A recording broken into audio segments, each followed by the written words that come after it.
मैं ऑफिस से घर की तरफ जा रहा था कि मेरे से अगली बाइक अचानक स्लिप हो गई। मैं अपनी बाइक रोककर उनको उठाने के लिए दौड़ा। वो जख्मी हो चुके थे, मगर अल्लाह ताला ने बड़ी चोट से बचा लिया था। पूछने पर पता चला कि इनका घर मेरे रास्ते में ही पड़ता है। सो मैंने इनकी बाइक सामने कारखाने में खड़ी करवा दी कि सुबह ले जाएंगे, और इन साहिब को लेकर उनके घर तक छोड़ने चल पड़ा।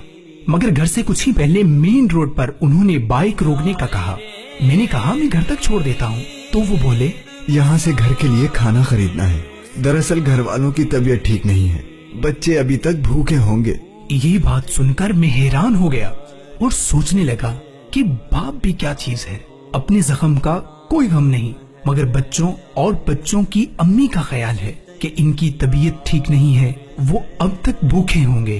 किसी ने सच ही कहा है, आदमी चाहे बाप की सूरत में हो, चाहे शोहर की सूरत में हो, चाहे भाई की सूरत में हो, इसकी मिसाल उस घने दरख्त की मानिंद है जो जमाने की तलखियों भरी धूप को खुद तो बर्दाश्त करता है, मगर दूसरों को अपनी छांव में रखकर उन तलखियों से ऐसे बचा कर रखता है कि इनको खबर भी नहीं होती। लिहाजा हमें चाहिए कि हम खुदा की इस नेमत की कदर करें और इनका हर तरीके से ख्याल रखें। अल्लाह ताला से दुआ है कि हमें अपना शुक्रगुजार और फर्माबरदार बंदा बना कर रखे।